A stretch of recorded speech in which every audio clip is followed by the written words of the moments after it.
This is a presentation of Northeast Streaming Sports.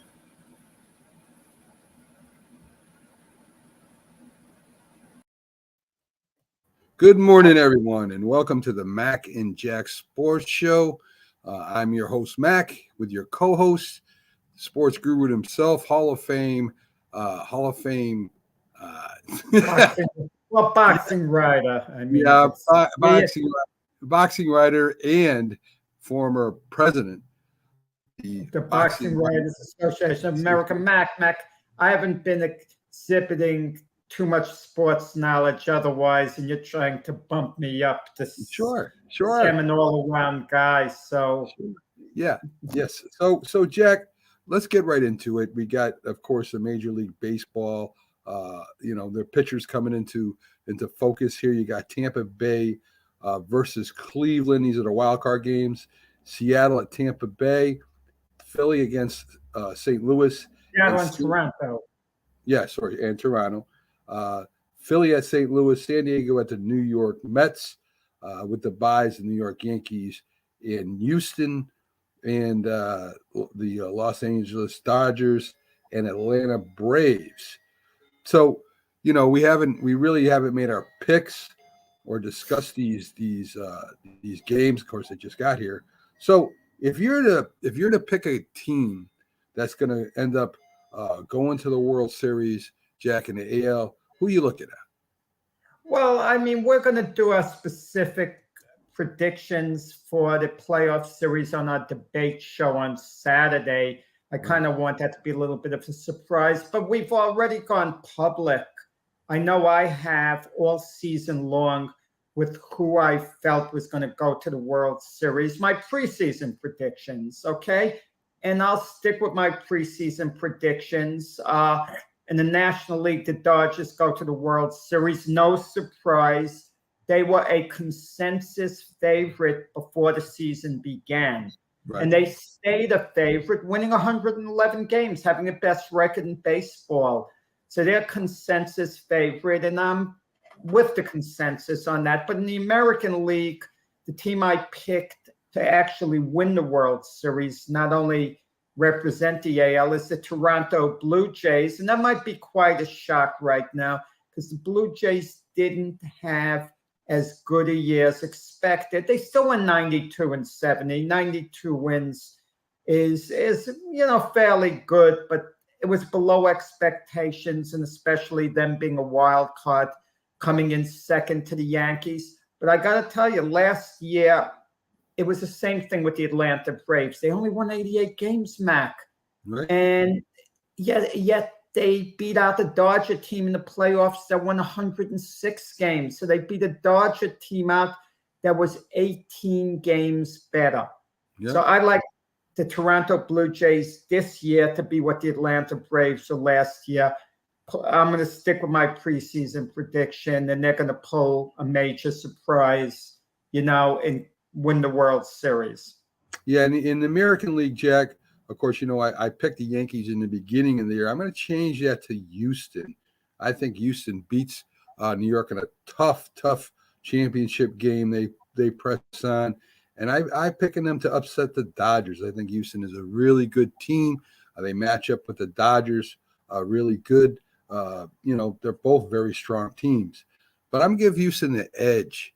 I think Houston wins the World Series in 7 games, and so that's going to be my pick, Jack. Yeah, okay, but I'll tell you, it's easy to forget. The Astros went to the World Series last year. Right. I mean, that's such an easy, thing to forget, where they lost to Atlanta in 6 games. Justin Verlander has been phenomenal. You talk about an older player having a resurgence. I mean, look at Justin Verlander. I mean, you can look at Albert Pujols this year as well. There have been whispers about Pujols, why he's having that resurgence. But ironically, you're not hearing the same whispers about, Justin Verlander, who I think is like 38 years old or so. But, he was coming off an injury. He seems to be throwing as hard as ever. And when you talk about who are going to be the free agents next year, we hear about Aaron Judge. We hear about Jacob deGrom. No one's talking about Justin Verlander. Okay? I can see the New York Mets, especially if they lose Jacob deGrom to free agency, doing what they did with Max Scherzer, signing Justin Verlander to a massive 3-year deal. Yeah. You know, like one of these record-breaking deals, like the Mets signed Scherzer to a $130 million deal over 3 years. That's over $43 million a year. And I can see the Mets doing something similar with Justin Verlander if they lose Jacob deGrom. I mean, free agency is going to be fun, Mac. I mean, we're looking forward to these playoff series. You're pointing out how exciting it could be, how much fun it could be. But the great thing about baseball is when the World Series ends, it's still going to be very relevant in the news with free agency, the excitement, especially here in New York, the Aaron Judge watch, what's going to happen with him. That's going to be the main news going on. But the other free agents as well. And Mac, you mentioned Houston. Carlos Correa opted out this year. He played with the Minnesota Twins. He's going to be a free agent as well. So it'll be interesting to see what his value is going to be. You know, you did a perfect segue. Opt in, opt out. I was on Sportscope last night. And we discussed this. There's one thing I think that's, I don't want to say ruining baseball, but it hurts it a lot, is the opt in and opt out. I think there should be no such thing. If a player was coming to my team and he had an opt, I wouldn't bring him onto the team. So I think that's really hurting baseball a lot. I'm hoping that baseball takes a strong look at that and doesn't allow it anymore. Jack, what do you think? Well, you know, you hit it on the head, Mac. I hate it as well. You know, the opt-outs always for the players, they're never for the team. Can you imagine the team having an opt-out? I mean, that does happen occasionally where we could just move on from the player. We're giving you this big contract. We're giving you a 7-year contract, but at the end of the 4th year, we can opt out. We don't have to pay you. But a lot of times they work out a deal where the team can opt out, but they give him some money out of the contract. I mean, sometimes it mutually works out well, you know, where one of the parties or both can opt out at certain points in the contract. I'm not necessarily against that, even though I just said I hated it a while ago, if it's mutually beneficial. But you take the case, let's say the Aaron Judge case with the Yankees. Chances are any deal the Yankees work out with Aaron Judge, if they can re-sign him, which I seriously question, but if they can, okay, chances are Judge is going to have an opt-out at some point. Maybe after 2-3 years, he can declare himself a free agent. I just mentioned Carlos Correa a while ago. He signed a 3-year contract with the Twins. Right. You know, great money, $35 million a year, but he has an opt-out after this year, the first year. And if he decides to opt back in, he'll have an opt-out at the end of the 2nd year. And then at the end of the 3rd year, he's a free agent, Mac. So basically, the Twins have guaranteed him $105 million for 3 years, no matter what. I mean, Correa could get that no matter what. Right. But he can opt out and leave them at any point. And players use it to their advantage in the business. Since, look, CC Sabathia used that, okay, as well. He signed something like a 6-year deal with the Yankees when he first came over, but there was an opt-out after 3 years. So after 3 years, Sabathia decided he's opting out, but he was still a top-of-the-line pitcher. So by opting out, he could get a couple of more years extended to that contract. Yeah. So the Yankees extend them a couple of more years. And of course, those last couple of years, especially the last one, he's no longer the pitcher he was before. So the team gets the short end of it. But you make a great point. If I'm a team, if I'm paying a guy great money, no opt-outs at all for you. Right. Okay, right. Unless I have a mutual opt-out clause for myself. And also in big news in Major League Baseball is the rule changes, Jack. And we had Doc on, and he's against the shift. Me, I'm for the shift. I mean, I realize that if there's no shift, it's easier to get your base hits. That it's more easier. It's back to where the game used to be. But I think that they're Major League Baseball players, that they can hit the ball wherever they want. They should be able to. They're getting paid a lot of money to do that. They can at least bunt, Jack. They can at least bunt. Mac, you're going to vent about this all winter, all next year. This isn't new news, Mac. They decided on this, a month or two ago, and I thought you got it out of your system then, Mac. When you went up, I thought you got it out of your system. No, I haven't. You're complaining. Let's talk about something that you have a big passion for, that you're probably getting a lot of satisfaction out of. The fan who caught Judge's 60-second home run. Excuse me. He doesn't know what he's done with the ball yet. Now, I've come along to your way of thinking, Mac. You've convinced me. You're a fan. You catch the ball.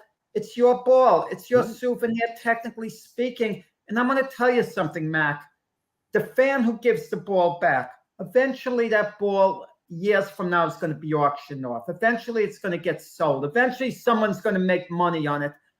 I changed the way I thought because of you, Mac. If I ever caught a ball like that, no, I'm not just giving it back to the guy and being so nice. You give it back and you're a nice guy. Who's being nice to you? What do? They give you a couple of bats signed. They give you a signed jersey, and they give you a couple of baseball signed. Big deal. Who gives a darn?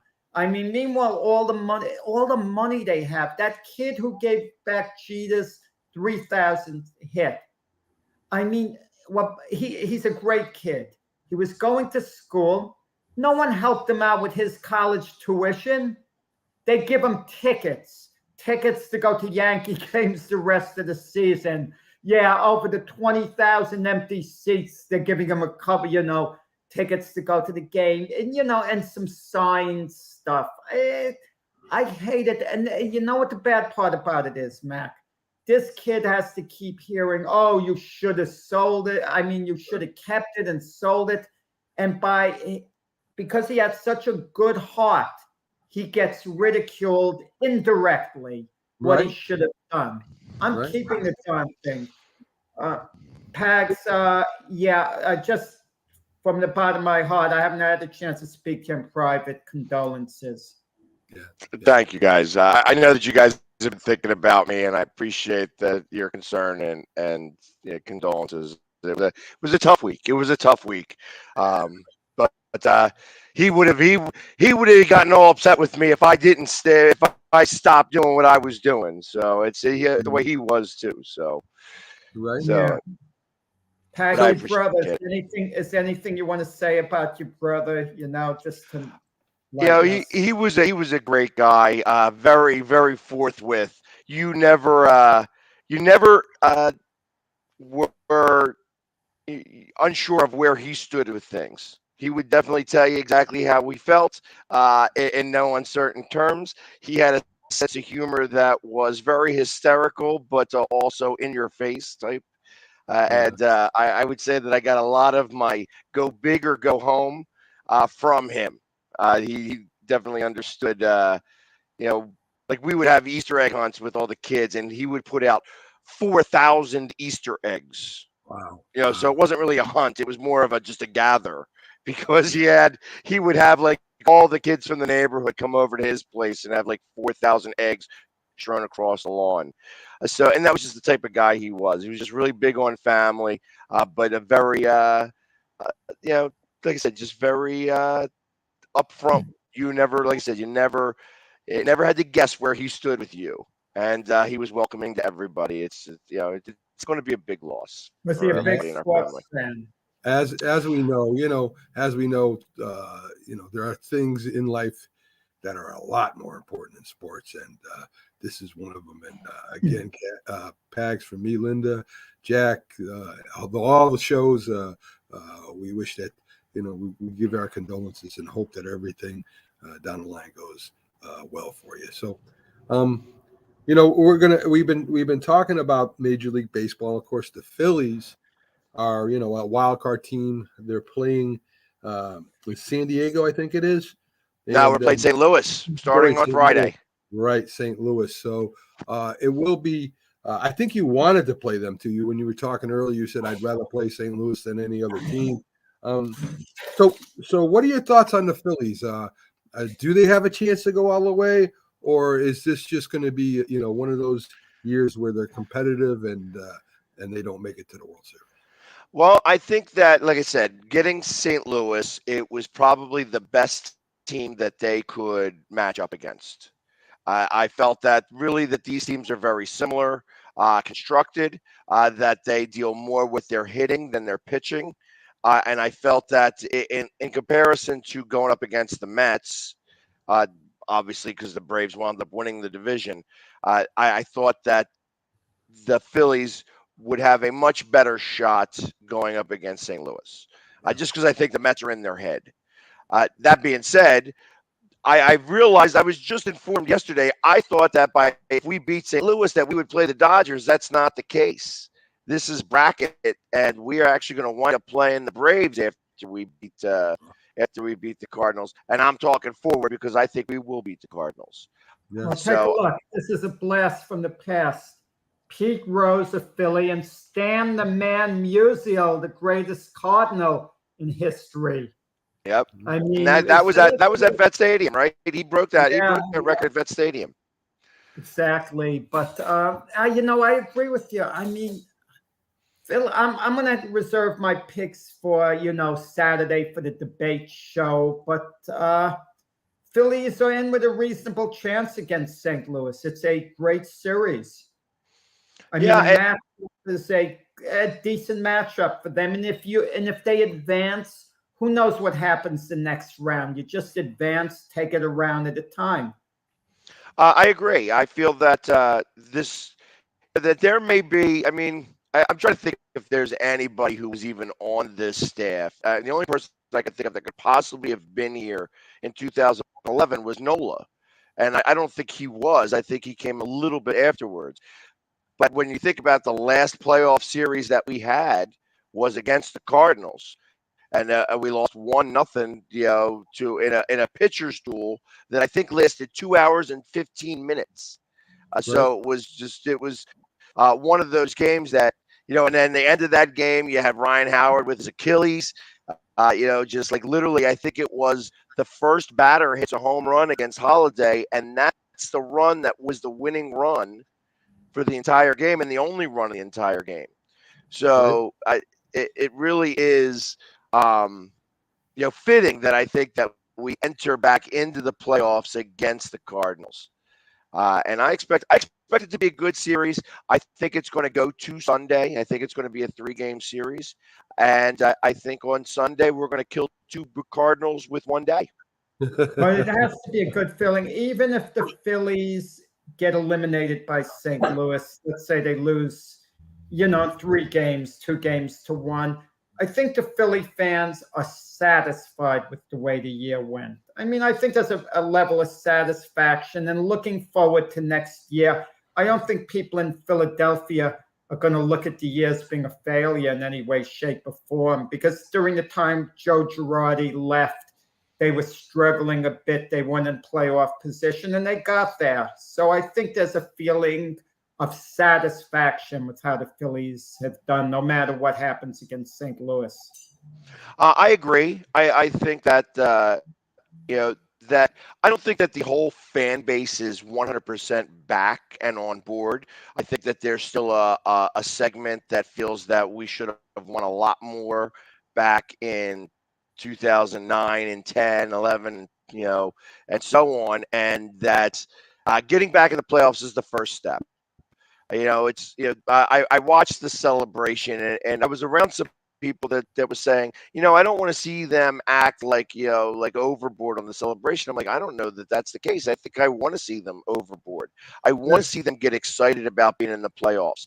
It's been 11 years, and there was a collective sigh of relief when they did it, because obviously they limped in a little bit. But to see Nola pitch as well as he did against Houston, where he brought like a no-hitter into the seventh inning, or actually a perfect game into the seventh inning, and to win that first game, get it off of our plate so that we could just rest up really for the remaining games against the Astros, and get ourselves together for this trip to St. Louis, which starts tomorrow. Well, Pax does owe one apology out to Schwarber. Pax was Schwarber's biggest critic. Phillies could not have gotten where they got without Schwarber. I mean, he was phenomenal. Forget the batting average, forget the strikeouts. I mean, the guy hit big home runs. He led the league in the National League in home runs. So he hit 46 big home runs in big spots. The guy was clutch. I mean, and he gave the Philly franchise energy. That's the best way to describe it. A lot of energy. And yes, you were right. I was very critical of that signing. I thought that we were getting somebody who was a career 230 hitter who happened to hit 26 or 28 home runs last year, and that it wasn't going to amount to much more. Obviously, that's why they pay those scouts the big bucks. He proved me wrong, really, from the door. From the first at bat, really the first pitch that he got was he hit out for a home run. So he's a modern-day Greg Luzinski. A little bit, especially with the defensive side of his play.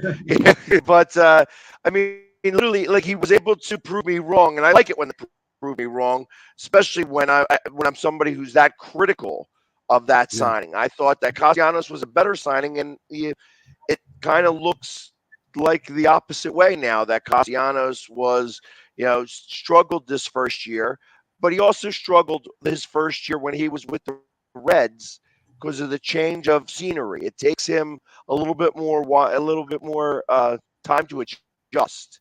Right. And I think that him coming back after this injury, which is something that he also did with the Reds, and it's what spawned his, from him coming back from that injury, he started to do better with the Reds. And then from the rest of his time with the Reds, he did great. Well, going Maybe after this is the same thing. Going after the Philly fans didn't exactly help him. Well, you know what? There's a certain amount of ego that happens in sports. And obviously, these guys don't want to play poorly. They don't want to have to answer the questions of, hey, so why do you stink right now? Because ultimately, that's what they're hearing. They're not getting asked that specifically, but they hear. They're like, yeah, you stink right now. What do you got to say about that? And so they get their back up a little bit. And I think that that's good when you have a player who's like, okay, I got my back up. If he was to just put his tail between his legs and like, yeah, I kind of stink right now, it changes their demeanor and it changes their season. When I think about Alec Bohm, who, again, got his back up when he got caught saying, I effing hate this place. Really, from that moment on, his season changed because he was caught. He was unhappy because he was getting booed. Again, he's like, hey, you stink. You need to get better. And he did get better. He did improve. His plate appearance got so much better. And his defense also got a little bit better as well. I mean, he didn't have anywhere near the amount of errors that he did after that moment from before that moment. And I think that that's important for players. I mean, they are still humans. There is still emotion that's involved. And sometimes you got to give them a little, boot in the rear end to be able to get things moving. Right. And hopefully they get it all moving and in the right direction against St. Louis. So Pags, we got the American League, the American League wild card and that ready to kick off. I think I'm gonna have to turn in my Yankee card now because I'm picking against them in the World Series. I think they go to it to play, in the championship game versus Houston in a tight game, and they end up losing to Houston. Houston goes to the World Series, and I think they'll win the World Series. What are your thoughts on the American League this year? Mac, just let me cut in. But the Yankees would play the winner of the series between the Cleveland Guardians and the Tampa Bay Rays. So for them to play Houston, they would have to. But I think the Toronto Seattle winner, they play Houston next. Okay. So there's no guarantee the Yankees play Houston. They'll each have to win. They would in the championship series. And I think so first off, only because I didn't pay attention much to sports yesterday. Did he get anything above 72 or 62? Did he hit another home run yesterday by chance? He didn't play yesterday. Okay. So he only hit 62 home runs. Again, it was one of those things that I was. There was a little interesting news. This is phenomenal. The inning that Aaron Judge hit his 62nd homer in the first inning. This is amazing. So he breaks the record, obviously the Yankee home run record, the American League home run record.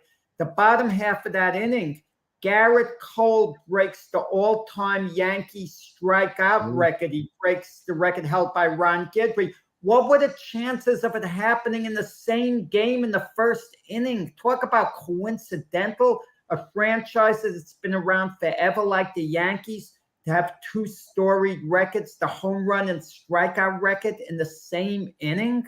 That's like wild. That is kind of cool. You know, it's funny. One of the people that I met yesterday was a Yankees fan, and I asked him what he thought about Judge hitting those, and he's like, "Yeah, I'm a Maris guy. You know, I'm an old head, and I'm a Maris guy." And I'm saying, "Well, yeah, but history is history. I mean, obviously he's had a great season." He's like, "Yeah, but I wish he only hit 61 and just tied him." So this is how I feel about records. It's not so much breaking the exact record. How long has a guy held a record for? Maris would have held that record for 61 years, at least the American League record is 61 years. Does anyone really think Aaron Judge's 62 homers are going to hold up for 61 years? No way. It might get broken next year, conceivably. But so Maris's feat is greater than Judge's. And Maris was under, I think, a lot more pressure than Judge because he was trying to break the great Babe Ruth's record, and the Babe held it for 34 years there. And there's also this school of thought. A lot of people, Judge included, doesn't believe it is the major league record what he did, and it isn't officially. Bonds officially holds it. So, right. But it was an American League record. It's a storied record what Judge did, regardless. Exactly. And, you know, you could put whatever asterisks you can to all of the other home run records. They actually do exist. And, you know, that's why I would like to have seen him hit one more just to move up or, you know, one more level. I think that he winds up being 6th all time or 7th all time as there was 63, 64, 65, 66, and then 70 and 73. Home runs above him. But like I said, he had a great year. And, you know, I was hoping that he'd hit that extra home run. But if he didn't play, obviously, the rest is probably more worth it. You know, it's a shame. It's a shame because they really stopped pitching to him right when he got to 60 home runs. Pax, you said Philly ownership has a lot of money to spend in the offseason to go after high-profile free agent. Didn't you say that before? I don't say that they have a lot of money. I just think that they would choose to spend their money in the right places. Again, I feel that if Judge was to go to the Mets, I feel that I know that you think that owner there is going to be able to just blow money to keep everybody, but that doesn't quite work that way. And I think that they would make a real play for DeGrom. And I know that he's had some injury issues this year, but I still think he is the best pitcher in Major League Baseball, short of Verlander in October. Verlander's going to be a free agent, so I can see a team thinking Verlander's more likely to stay healthy. They might feel DeGrom is marginally better than Verlander. You know, that's even questionable. But they're going to feel at least Verlander can take the mound. Well, and I think that Verlander, to be honest, I feel like Verlander goes to one of two places. He goes back to Detroit or he stays in Houston. I do not think he goes anywhere. I'd love to be able to get Verlander on a 2-year deal, and give him a lot of money, give him somebody, and now you'd have 3, aces in essence. I feel like, when calling Nola an ace, he's not like the stop that we would, wanted him to be all this time. I feel like Wheeler maybe is a little bit better right now, but you put Verlander in the mix. Now you've got 3 starting pitchers, and then I think you can go with Eflin in the bullpen. You could keep Ranger Suarez in the rotation, and now you've got 4 guys that are really good, and then it's that 5th guy you got to worry about. But when you're worrying about a 5th starter, now you've got real good problems to have. Pags, there's of course they got the rule changes coming up that'll be implemented this year. One is the shift. I'm totally against it. I understand not shifting makes baseball like it was, right? You get base hit over second base, it's a base hit. But I still feel that if you're a major league batter, you can hit the opposite. You should be able to hit the opposite way. If you can't, then go back to the minors for a while. They should at least be able to bunt at the very least. I know they don't practice it probably at all anymore, but these are the things that Major League Baseball players should be able to do, making all that money. What are your thoughts on that? I somewhat agree with you. I am against the whole shift rule. I feel that let them play however they want to play. If they want to put all 9 guys on one side of the field, let them put all 9 guys on one side of the field and force the guys to bunt the other way or do things that get them out of their comfort zone. These guys are making millions of dollars. So I feel that if they don't have the ability to hit opposite field, that they should, all right, force themselves. Like, you do like a forced bunt and get things over into that way. I mean, we watched, what was it, Matt Carpenter get a triple on a bunt one time because of the shift. And I think that those are the types of plays that needed to happen more. I'll be honest, I feel that this is a 1-year rule. I think that this is going to alternate back once they see that it doesn't work, or they're able to circumvent this in a little bit of a different way. Because what are they going to put? They're going to put a line in the middle of the field to say, okay, he is like, he can go all the way up to that line, but he can't go over that line.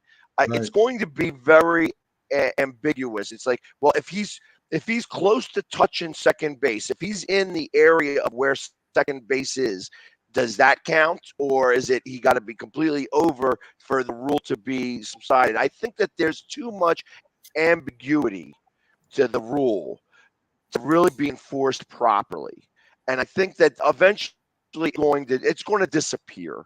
I know that they're doing it right now because it's the in vogue thing to do. But if the shot clock works the way the shot clock is supposed to work, it won't matter, because you're not going to waste time getting over there and getting back. They're going to have to do it. That means they're going to have to book over there and then book it back if they want to get it in time so that they don't get a ball called on them without a pitch being thrown.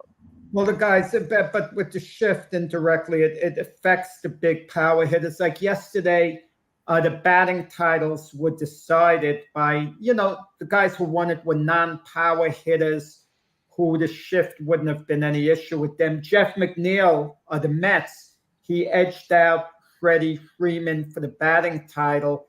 And it was interesting the way McNeil won the batting title. Showalter kept him on the bench for the last game and just put him in for defense at the end. And Showalter, the Met manager, admitted that if Freddie Freeman had caught up to McNeil needed a hit, McNeil would have been in the lineup sooner. So in a certain sense, they were playing protect defense with them or whatever. And that's what happens. Jose Reyes won the batting title years ago for the Mets, but he sat on the bench. And I don't think people have ever forgiven him for that. I think every time Jose Reyes' name comes up as a former winner of the batting title, people always kind of indirectly say he won it the cowardly way, which is in sharp contrast to a Ted Williams. When he had over 400, Ted Williams didn't have to play the doubleheader. They could have sat him down, 400 average. It would have been in the books. Ted Williams insisted on playing and went 6 for 8 in the doubleheader. Now there's a champ in every sense of the word.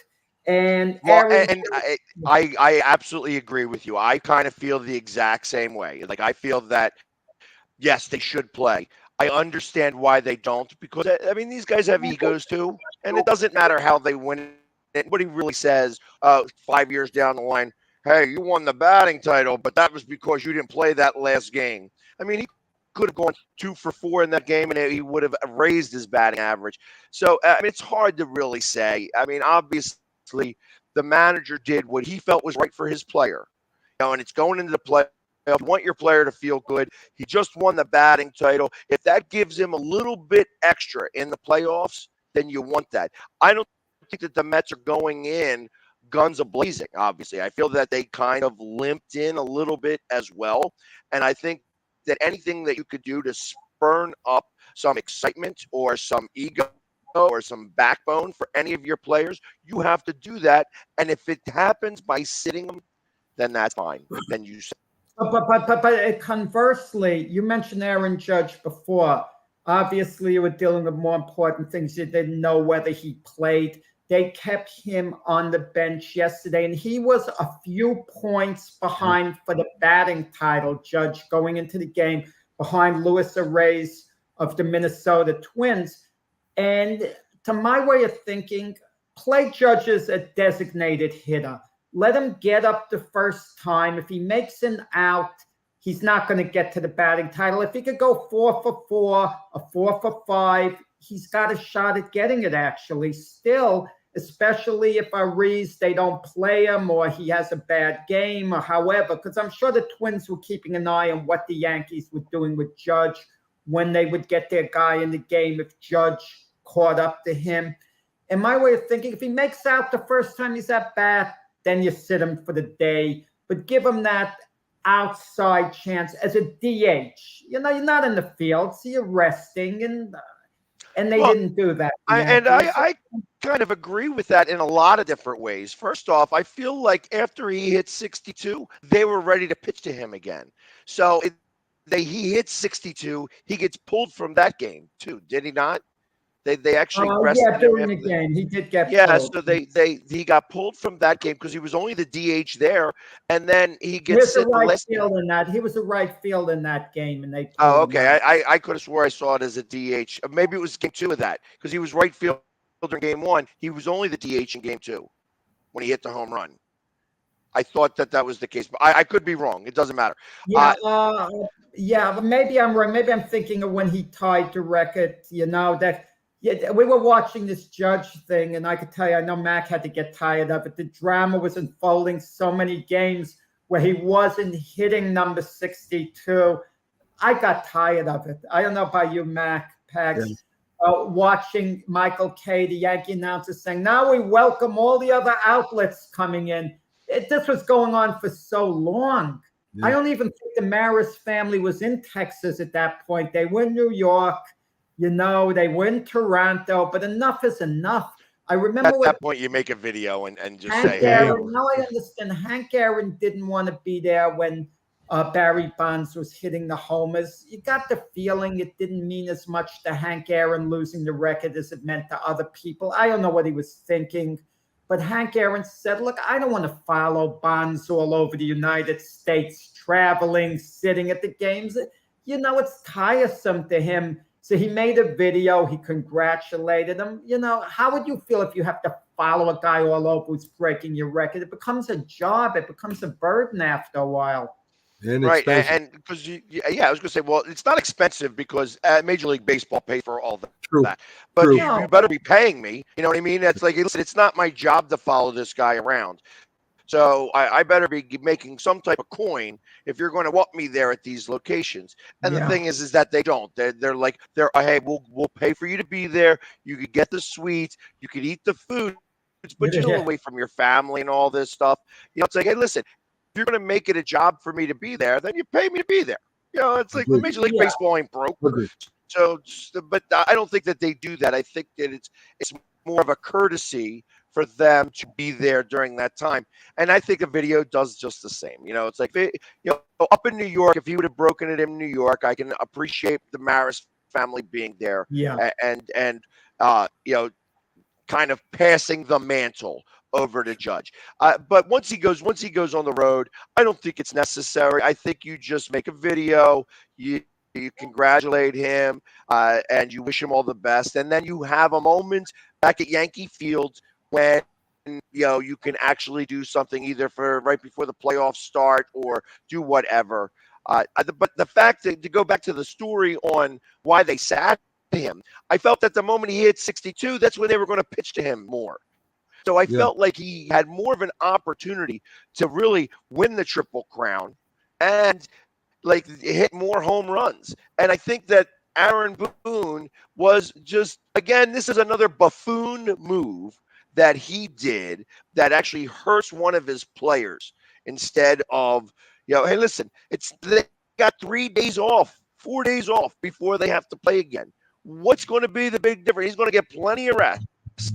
Get him out there and those at bats. Let him see how many home runs he can get. Rather than the moment he hits the home run, I can understand maybe pulling him that game. DH him. So you're rested, basically. You're DHing. You're not going to be on the field. You could chill out in the dugout. And if he doesn't, let him get up a couple of times. If he's 0 for 2, he doesn't look sharp, you pull him. Enough's enough now. I agree. I think they should have played him. They're not playing till Tuesday. Right. Yesterday, Exactly. Wednesday. Exactly. If anything, giving him that day off might backfire. He might be a little more rusty with a whole week off, 7 days as opposed to 6 days. Possible. So, guys, let's talk a little bit about home field advantage, right? Unlike any other sport, baseball's parks are built all different, and it normally helps the home team. Fenway Park's got the green monster. Yankee Stadium, of course, has the short right field. So, is there an advantage to playing home in Major League Baseball, guys? In certain places. I feel like I'm sorry. Go ahead, Jack. Tags, I don't think. I mean, compare it to the Philadelphia teams. Okay, I mean, I think it would be obvious that you would agree. But let's forget the Flyers because they're bad no matter where they play. So let's leave the Flyers. But Philly's got 3 outstanding teams: the Eagles, the Sixers, and yes, the Sixers outstanding in the sense that they're in the mix for the NBA championship. And the Phillies, okay, who are in the playoffs. Now, out of those 3 teams, if you had to rate the greatest home field advantage, I don't know who you'd pick 1, 2, but it would come down between the Eagles and the Sixers, okay? I kind of feel you'd pick the Eagles number 1, Sixers number 2, and I could confidently say Phillies number 3. So I think there's your answer, Mac. I think baseball has the least home field advantage, even though, Mac, they just took a poll of the players, and they said Yankee Stadium was the hardest to play in. But let's face it, the Yankees are beatable at Yankee Stadium. I mean, it's so I don't think it's as big as the other sports. And Jack kind of took the words out of my mouth there, is that you're right. The Eagles are number 1 in terms of home field. Sixers would be number 2. The Phillies would be number 3. Now, if we were back in 2008 and 2009, where the Phillies for 5 years had the longest attendance records, where they had sellouts every game, where a ticket was impossible to get. Well, during those times, I would have said the Phillies would have overtaken the Sixers. That the Sixers are definitely getting a lot of traffic because they are a very good team and they are contenders for the championship, as they're undefeated in their preseason. But that doesn't mean anything, obviously, because it's preseason. I feel that in the playoffs this year, just the way that I've seen the attendance, that it's grown, but it hasn't grown yet. Like I would have expected to see much fuller stadium and only be touching 30,000 fans. Tells me that baseball isn't back yet in Philly. And that's what's kind of gets me is that if we do by chance have to go up against the series against the Mets, now obviously we wouldn't face them until we would get to the NL Championship game, and that would mean 2 wild cards made it to the NL Championship game. That would be historic in a couple of different ways. But that being said, at that point, I would be concerned how many Mets fans are going to make it into the stadium because a lot are going to be coming to Philadelphia, but conversely, Philly fans are going to be going to Citi Field. But will they be able to get tickets as easy as the Met fans would be able to get in Philadelphia? That is correct. I don't think so. I think that the ticket at Citi Field is much harder to get than right now at Citizens Bank Park. And now, this question. I don't think Atlanta is going to be. I don't think Atlanta travels, so I feel like we will have the home field advantage that way. But if we were to go up against the Mets or the Dodgers, because Dodgers fans do travel, and there are Dodgers fans all over the place, it would be a much harder. It would be much harder. You'd see a lot more colors of blue than you would want to in Citizens Bank Park. Pags, you mentioned the possibility the Mets playing the Phillies. If it does take place, do you think Keith Hernandez breaks his boycott as far as going to Philadelphia because it's the playoffs? He can't put down the Philly brand of baseball if they're in the playoffs during that game because they're there in the tournament. He can't say how bad they play. I would absolutely think that he'd show up, and I'm sure the Philly faithful would let him hear it. First off, he would have no choice. He'd have to come and play. So it's and broadcast. But ultimately, it's I couldn't wait to meet him. I would love to go up and out of my way to go see him and say, hey, what do you think about us now? Especially if we were winning the series. If we were up one, even if we were tied coming into Philly. Because the 2 games up there and then the 3 games at home and then the 2 games back. So if we were leading, if it was any time at any one point that we were ahead in this series, I can imagine that the Mets would start squeezing the bats to make things a little bit more difficult. And it's possible. Anything's possible in the playoffs. About choking up, Matt. I've never heard Mac talk about choking up the lost art of hitting. I expect Mac to. Yeah, I've never talked about it, but I've done it when I was younger, just to get that base hit, right? You want to get that base hit when you can, so or at least protect the plate. Right. So, guys, let's move on to the NFL. Of course, we're in the 4th week or the 5th week, guys. I'm not exactly sure. Week 5. 6. Yeah. Okay, so I'm actually leaving in 2 hours to go to Arizona. All right. So I'll be reporting from Arizona starting tomorrow. All right, beautiful. So as we thought, the NFC East has got a lot more stronger this year. With the Eagles, the Cowboys, the Giants. The only team that really shouldn't even be in football right now is the Commanders, right? They really stink. But what are your thoughts about the way we're matching up, not only against each other, Pags and Jack, but the other teams around the league? I'll take this one you're first. talking about the Eagles. I think Pax is partial to the Eagles, obviously. But I think around the league, if you had to talk at this moment after week 4, the consensus team in the NFC to go to the Super Bowl, I think would actually be the Eagles at the moment, just at the moment. But, things could change week to week. But after 4 weeks, they've played the best out of every team in the NFC. But I was listening a little last night to the show with Byron Williams and Jim Jeffcoat. And from what I could gather with Byron Williams, the way he was talking, the Eagles will get their comeuppance this week in Arizona. That's what he more or less said. He looks for them to lose, the Eagles to lose. I'm not so sure there. I don't have the full faith in Kyler Murray to, come get it done against the Eagle defense. This is the type of game the Eagles could win, and they could conceivably win it big. Their defense might do a job rattling Kyler Murray, who, it's shown he could get rattled. I absolutely kind of more agree with you than I do with Byron. I think that Wow. you know well, first off, I think that the Eagles are playing very well, but I think everybody in the NFC East is playing well. And I think that everything that I kind of said at the beginning of the season is coming true. I told you that I thought that the West teams, all of the West teams, NFC and AFC, were not as strong as everybody was making them out to be. And then you look at that, look at how parity, in the NFC West is right now. Everybody's 2-2, and then you look at the AFC West, where I think that the Chiefs are I think the Chiefs are a little higher right now than the Bills, right this Sure. minute again. And then you have everybody else in that division. I thought that I was pretty outspoken about the fact that I thought Denver was frauds. I thought that San Diego was going to get in because they are the better of a bad bunch. The Raiders lost their best asset, which was their coach.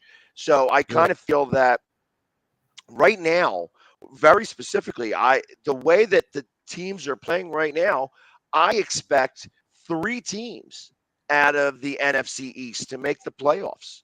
And the only other team that I can think of that's even going to get close is like Minnesota. And I think that's only because the NFC right now is just so wishy-washy.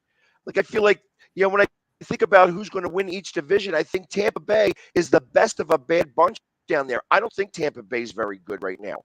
But of course, it's only week 4. So, and when I look at the Eagles, and I know you say them partial, and of course I am because I'm an Eagles fan. Sure. That being said, when I look at the schedule, I feel that as long as they can remain focused, that I can't find a loss. But it's hard to remain focused for 17 games. It's hard to do that. There's lots. These guys are human beings, so you never know what's going to happen. I feel like Tom Brady getting divorced is showing bigger on the field now than it may ever have in any point in his career, of how his emotional feeling is going to be and how he plays. And I kind of feel the same way about the Eagles. You can't start sniffing yourselves. We haven't won anything yet other than going 4-0, and we're the last team in football to be undefeated. That don't win you a trophy. That doesn't win you anything other than some accolades from the media saying, hey, great job. But short of that, you got to remain focused to win these games. I think they go out to Arizona and they put a statement out there. I actually have them winning this game big. And I think that it's because, one, Jalen Hurts lost there in his second start ever. He went there after winning a game, and then he went out there, and it was a fairly close game, but lost that start.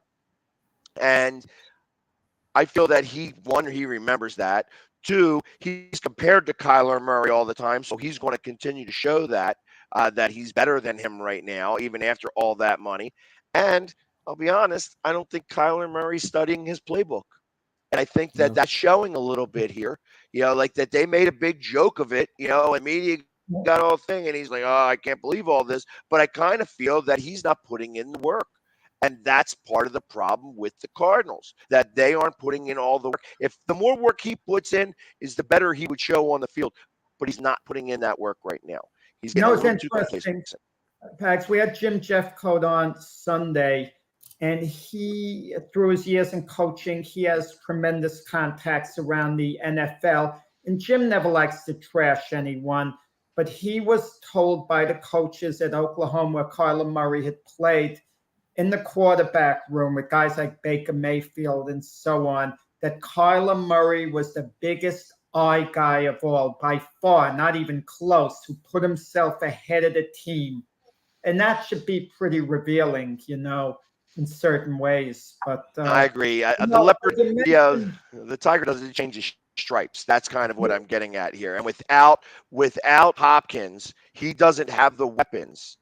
He's just starting to learn how to use his tight end, but he's not a fan of using his tight end. He never was. So it's now becoming more prevalent that you see how big of a loss Hopkins is to that team. And once he comes back, is he going to be able to just jump right in and change the team around? Possibly. But they have lost a lot more games than they've won since his departure from injury, and then I think he's just suspended right now. Correct? You mentioned Tom Brady a moment ago with what's going on in his personal life. It's all over the news. So maybe we shouldn't call it personal with his wife Giselle. Reportedly that they're going to separate. They each got a divorce attorney. That's kind of heartbreaking. And I do have a large degree of sympathy for her because she's been waiting on him to retire. Now, Cole Beasley, the wide receiver who Tampa Bay just picked up, an 11-year veteran, he just announced his retirement from the Buccaneers because he wants to spend more time with his wife and kids. Imagine how that goes over with Tom Brady, because if anyone should feel fulfilled with what they've done in their NFL career, it's Tom Brady. What more can you accomplish, guy? So you could grab another Super Bowl. He's playing for love of game, but look what it's costing him. Is it winning another Super Bowl worth this? The man's been to 10 of them already. Yeah. Yeah. There is much, much more going on that we are alluded to. And Beasley is also in that mix. I want to say that there is much more here than we are able to see. The drama is beyond the football gridiron. And ultimately, again, these are human beings. You know what I mean? It's like Tom Brady came back because I feel that they were already on the rocks, and they can say whatever they want. They're going to make it seem like football is the root of the reason why they're getting divorced. Truth of the matter is that Tom Brady was going to be an announcer, so he was going to be on the road anyways. It's not like you get to stay at home for 6 days and then go on the road to go call the game and then go back home for 6 days. Right. You're on the road because you're talking to teams, you're doing these things. He has just as difficult a schedule while he's an announcer than he is as a player. No, it's not as busy, Pags. No, the game. Yeah, what's he going to get, an extra day or two with his family? He could come in the morning before, be the production meeting, or leave Friday evening. He'd have a lot more time with his family. I'm sure he would, but the truth of the matter is that I think that there was a lot more going on.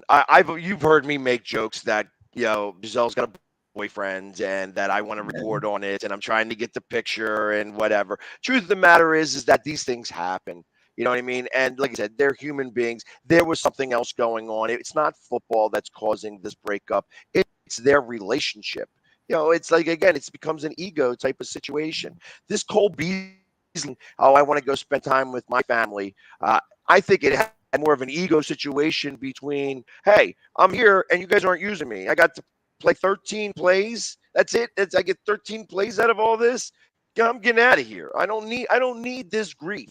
And then I got to deal with the GOAT over here that I don't think he's the GOAT. I think whoever is the GOAT, but I gotta deal with this, and I don't get to play. So Mac will get a kick out of this. In boxing once, Mac Pags, there was this veteran publicist.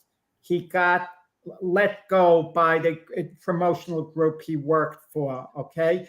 And I won't name the promotional group or the publicist, but both are well known within the industry. And the publicist told me in private, the standard line is to say, I'm leaving so I could spend more time with my family, an old-time veteran. But he said, but the truth of the matter is I got fired.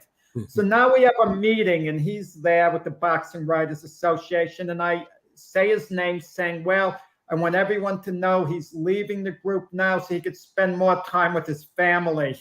So he was kind of cracking up because he knew the inside. He told me he'd gotten fired. So you never know what, go. I agree. And that's really what it comes down to. So I feel that,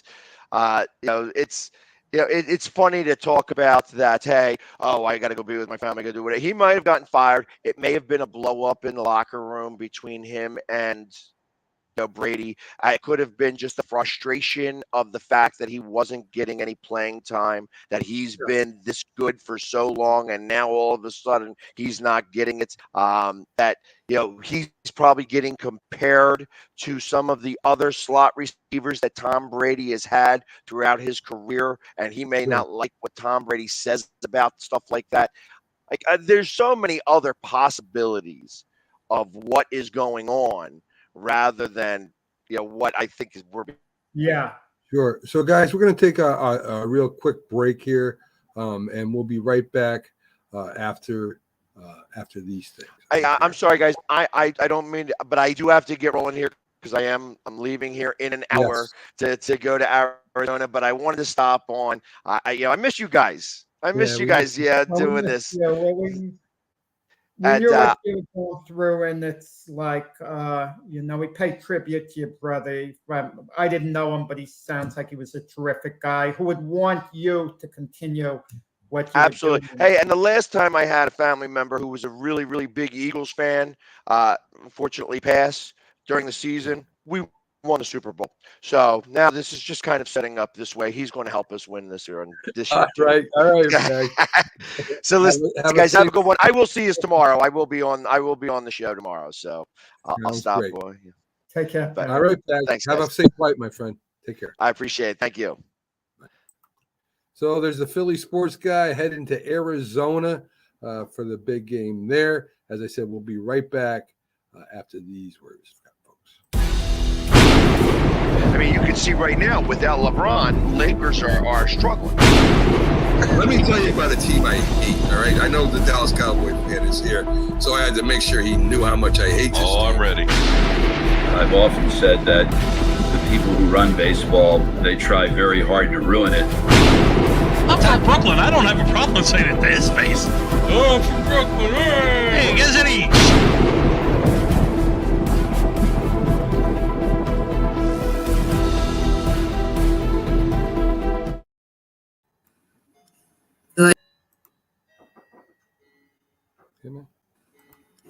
Good morning. You're listening to the Mac and Jack Sports Show on Northeast Streaming Sports.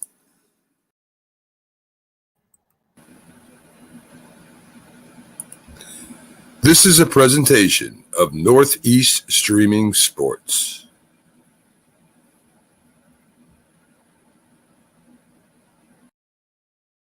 Good morning, everyone, and welcome back to the Mac and Jack Sports Show.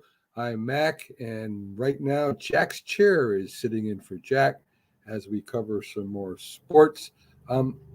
So, guys, we're going to push on to the NBA, right? It's preseason, but we're going to talk a little bit about the NBA season. There he is. How you doing? Matt, you call these breaks? I mean, the NFL's 30-second timeout lasts longer than that. Yes, it does, Jack. It does. Come on. But kidding me. These aren't breaks. I mean, what break for what? Well, your chair did a great job. It allows you to get up and yawn and sit down. That's it. That's it. So we're going to press on to the NBA's preseason only, but there's some things I want to talk to you about. First, of course, is the Brooklyn Nets. Now, the Brooklyn Nets, if they Broken Nets, did you say? Yeah, that's what they are. Broken Nets to the Brooklyn Nets. I invented that. Yes, you invented that. My copyright. Anyone who copies that off me is going to get sued. Yes. They're called the Broken Nets. Right. So, the big three are together, Simmons, Durant, and Irvin. But we know, Jack, before the season's out, the drama's going to start. There's going to be injuries. It's going to go down in flames like it does every year, or will it, Jack? Mac, you're more realistic than I am, and you're a little smarter than I am when it comes to this, because I'm going to be a little bit naive. I know what the three are about, but I think there might actually be cohesiveness this year, and I'm going to tell you why, okay? Durant's a great player. He's a moody guy. He goes on social media, this and that, but he does show up to work. He plays hard. He does his job. So Kevin Durant on the court isn't an issue. He's never been an issue on the court. I mean, he seems to get along with his teammates on the court, and he does what he has to do. It's off the court where Durant could become a little bit of an issue. Kyrie Irving is a major pain in the butt. Major. We know that. We know what Kyrie Irving is all about. but he's playing for a mega contract. And for all the talk about him believing in this and him believing in that, you better believe that Kyrie Irving wants the money first and foremost. He's not going to do anything to jeopardize a long-term deal. He's not going to act the way he has last year, the year before, how he has with the Celtics. He's going to be a great citizen because Kyrie Irving saw he was a restricted free agent this offseason and no one was bidding on him. No one cared, Mac, to sign him long-term. That's why he opted back in for one more year with the Nets. Right. At the end of the season, he's going to want a long-term deal, either from the Nets, who are going to be in a position to pay him the most, or from another team. So I believe he's going to be good all year. He's going to hide his feelings. He might say something once in a while that might be a little controversial, but that's about it. He's going to be on the court on a regular basis. And that's that. Ben Simmons, I don't know about for sure, because when you talk about mental health issues, it's a very sensitive thing. It really is. And people might look at Ben Simmons very negatively, okay? But they might not realize problems he might have. The biggest problem I would have, though, with Ben Simmons, he expected to get paid for not working. Yeah. Okay? And it's tough. If his contract entitled him to the money, yeah, he should expect it if his contract entitled him to it. But Ben Simmons now says he's in a good place. And maybe he will be in a good place because he won't have the major pressure on him in Brooklyn, because it's Durant and Irving who are going to do the scoring. They're your two major impact players. So Ben Simmons, all he has to do is be an excellent third wheel. Do what he does best, play great defense, score once in a while, and he could quietly fit in, with the two big stars over there. And when I say quietly, of course, everyone's going to notice Ben Simmons because he's a big name too. But he doesn't have to be the impact player on the Nets. He doesn't have to be the major difference maker. He can just be a great complement, such as Middleton is with the Bucks, with Giannis, just a great support type player. So let's talk a little bit about the other New York team, the Knicks, Jack. I really believe that they're going to make the playoffs, and that not a play in. I think they take the fourth position in the playoff race, and you may disagree. I think possible. I don't see it, Mac. I see the talent they got. Brunson, a great pickup. Toppin is even putting on a show during preseason with his dunks and that. I think that they got the right chemistry now, the defense and the offense, to compete with anybody. So what are your thoughts on the Knicks, Jack? Are they even better than the Brooklyn Nets this year? No, absolutely not. If the Knicks big three, let's compare them to the Nets big three. You have R.J. Barrett, you have Brunson, who you just mentioned, and you have Julius Randle. They're just simply not as good as Durant, Irving, and Simmons on balance. The problem with Durant, Irving, and Simmons, they're not on the court together. Right. Hardly at all. But let's say everyone's on the court together. They're clearly better. I mean, Brunson is an excellent pickup. Now, they got him from Dallas, but the big question is, did he perform so well at Dallas because he was riding on Luka's coattails? I mean, that's the big question there, because when you have a superstar like Luka, it makes it a little easier to follow him. It's like two runners running a marathon race, and it's very windy, and you get behind the lead pack. They're breaking the wind for you as they're running, so the conditions aren't quite as difficult for you. So Brunson's going to be a very good pickup. R.J. Barrett, I hope he continues to develop. He's fine. Julius Randle, to me, is a major key along with Toppin. Julius Randle's got to get back. He's got to get back to what he was. If it's the Julius Randle last year, it's going to be a long year. Also, I wonder Julius Randle's attitude. I just don't know what it is. He was the man for a couple of years with the Knicks. He was their big name ticket, and he performed much better than people thought he would coming over from the Lakers. He was outstanding for the Knicks. Now that he's not the guy, basically, between Barrett and Brunson, at the very least, they're sharing top billing with him. I wonder how he's going to perform in that situation. And there's Obi Toppin. You just mentioned a little while ago, Mac. He's electrifying the crowds in the preseason with his dunks, his this, his that. Why hasn't Obi Toppin the last 2 seasons gotten significant playing time? He's just basically gotten time off the bench. Right. His first season, he played like 10 minutes a game. Last year, they increased it somewhat to what was he doing? Maybe 16, 17 minutes a game or something like that. On average, I'm just going off the top of my head, remembering looking at the box scores after each game. But the point is, he was a part-time player even last year. And that's his second year in the league. I mean, what does that tell you about the faith his coach, Tom Thibodeau, has in him? So this season, he's going to Toppin, get to play more. But is Toppin truly an effective player, or is he just a highlight reel player? He's had trouble on defense. We know what he could do with the ball. He electrifies the Garden crowd.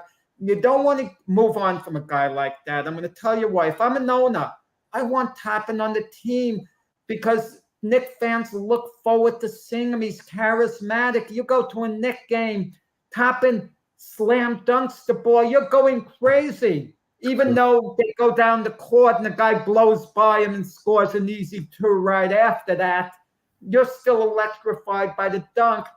And sports is entertainment too. I mean, it's not just about winning, even though that's the bottom line at the end of the day. We want to be entertained. And how many players in the whole league are as entertaining as Obi Toppin? The man won the slam dunk contest. Right. He's electrifying, but let's see how often Thibodeau plays him this year. So we, of course, we have the 76ers. They should be championship contenders this year. Of course. We're looking at their big three, and Harden, of course, is not the player he was. Him and even the center, his name Joel Embiid. Right. They get injured. Congratulations, Embiid. He just became a United States citizen. So congratulations to him on that. They get injured, Jack. So, I mean, what are you expecting from the 76ers this year? Are they gonna raise Kane in the East, which I think they will. I think they have Maxey, Tobias Harris. Right. I mean, they're the keys. Maxey has to continue his improvement. I mean, if Maxey keeps improving, they're going to be a force. And Tobias Harris is the Philadelphia 76er version of Julius Randle with the Knicks. Right. He was outstanding for a while, and then he kind of just lost his way. He's just a so-so player right now. And I believe the Sixers would absolutely move on from him if they could move his giant contract, which another team isn't going to pick up. Right. They're definitely a championship contender, but that's what makes the East so intriguing. I mean, there's these question marks on certain players on the teams. Are they going to have a little bit of a resurgence? Did they just have an off year? Like James Harden, for example. I don't think anyone expects him to come all the way back to be the James Harden he was at Houston. Because that James Harden was one of the greatest scorers in NBA history, a dominant type player. And it's easy to forget a couple of years ago with the Nets, he was that same type player playing, he took over as point guard. He was outstanding. But last year, it was a James Harden who lost a couple of steps. He was just an ordinary player. He was just a good player last year. How's that? He was a good player, But you don't want a good player in James Harden. You need the James Harden of old. You need an impact player, not just a good player there. Right. Okay. And even Joel Embiid said about James Harden last year with the Sixers, he's not the James Harden that we thought we were getting from Houston. And he was being honest because Harden wasn't. Right. So the Celtics, a lot of people, I don't know how they forget about them, but they do. Last year they went to the championship. Great championship. Well, they made it the championship. Let's say it that way. Great defensive team. 2 big stars there. Will the coach not be in there this year? Does that affect them, Jack? I don't know. I can't say. Emi Udoka did a great job. You have to give him his due. He took them to the finals where they lost to Golden State in 6 games. They exceeded people's expectations. And he won't be the coach there this year. You know, it would have been actually a good fit, but he didn't want to. Had Brad Stevens, who runs their organization now, was their coach before Udoka, went back to the bench. I think that would have helped. But they have an interim coach there. But the thing is, what's Jaylen Brown's attitude going to be as far as the team goes? It can't be that great. It was all over the news when the Celtics were trying to get Durant. The Celtics were trying to put together a package led by Jaylen Brown. If you know your team is trying to move on from you, are you going to have the same level of enthusiasm? No, you're not. As far as winning goes, you're not. You're just going to want to perform. Mac, let's say you tried to trade me to another network. You had a chance to get a star. You tried to put together a package of guys, and the deal didn't work out, and I come back to this show. Am I going to put out the effort on this show? Yeah, of course I am. I'm going to put forth the same effort, but I'm not going to care as much about where the network is going as I did before, because they were going to trade me from the network. So why would I be caring as much about the network? I'm caring for myself. I still want to win. I'm still going to have the effort. So where's Jaylen Brown's head at? That's what I'm trying to say. Is he buying all in? Does he want to win so badly with the Celtics? He had to be deeply hurt because Jaylen Brown is a star in his own right. Sure. And to Jaylen Brown's way of thinking, I'm sure he thought, I'm on a par with Kevin Durant. I'm about as good as Kevin Durant. And not only are they going to trade me for Kevin Durant, but they're going to add on a bunch of other stuff as well. Yeah. And he can't, and he probably doesn't want to get patted on the back. Oh, we love to have you here, Jaylen. You're a big part of this organization. That is a bad look. The lesson to be learned, Mac, if you're an organization and you're trying to work out a deal for a guy, you better do it pretty discreetly. Right. You better hedge your bets. You better let the team know, the Nets. Well, what would you want for Kevin Durant? And they'll mention Jaylen Brown and other things, but you never say you're offering Jaylen Brown. You don't offer him, because this way you could look the player in the eye and say, look, they asked about you. Right. And we didn't feel comfortable making the deal. This way you're not lying. Right. So let's look at the NBA West for a minute, Jack. I think this is wide open. I mean, you've got the more, I should say, the younger teams that are coming on strong as of last year. They're playing really good ball. And of course, you've got the San Antonio, the Lakers. You have the Golden State Warriors. They're all there. I think the key to the Lakers is Anthony Davis, Jack. I think he's the player that makes that team go now, but he's always hurt, Jack. So what do you think? Do you think Anthony Davis can do it this year, Jack? A moment ago, Mac, I was going to just laugh at you, but then I thought I better not, because you make sense, as much as I hate to admit it, Mac, when you mentioned the Lakers here. I was going to say, Mac, you got to be kidding me. Why are you even mentioning the Lakers? There's no way they can do so-and-so. But then again, I got to think the duo of LeBron James and Anthony Davis a couple of years ago won the NBA championship. I know it was a strike-shortened season due to the pandemic, but they went through the playoffs. They were NBA champions. So it's not ludicrous to believe they could maybe do it again. They got Patrick Beverley there, big mouth player, but he plays excellent defense. He might help the chemistry. Russell Westbrook is still there. That is not going to work as part of the threesome. It is not going to work. But then again, the coach, Devin Ham there, he's at least outwardly, he likes Russell Westbrook a lot. He feels he could get him to play effectively winning basketball, something Russell Westbrook has not really truly done throughout his career. I know OKC went to the finals once, but Durant was his teammate and they didn't win it. But Patrick Beverley loves Russell Westbrook, so maybe the chemistry winds up okay. I just don't see it. Yeah. The Lakers didn't even make the play-in last year. That's how bad it was. So you mean to tell me they're going to go all the way to the NBA championship? I mean, they needed a major pickup to get there. Actually, Kyrie Irving would have helped a great deal. Tremendous, the Lakers, had they been able to trade him, work out a deal, moved on from Russell Westbrook, had Irving, because we all know the success Irving had with LeBron before, and a healthy Anthony Davis. You got to bank on the guy being healthy. That's with anyone. I'm going to tell you my surprise team in the West, who I think is going to win it all. I didn't tell you the East. Before I mentioned the past show, I think the Cleveland Cavaliers look out for in the East. The East is wide open too, make no mistake about it. But in the West, my surprise team to win it all, I said the Cavaliers on the past show, but I meant the Cavaliers are going to go to the finals of the East. That's my surprise, the finals. Team I think is actually going to win it. We're going to have the weirdest NBA final, the Minnesota Timberwolves over the Cleveland Cavaliers.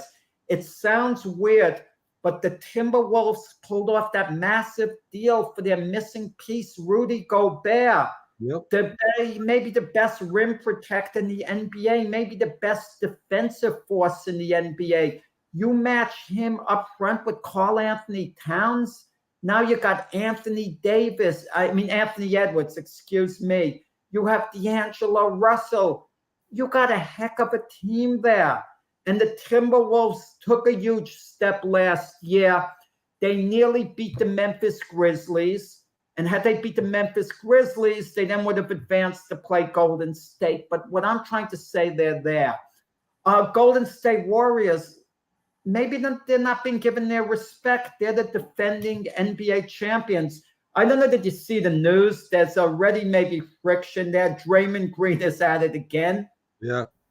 He threw a punch at Jordan Poole, one of their very good players on their team, one of their young players who's on a big upswing. He averaged like 18 points a game last year.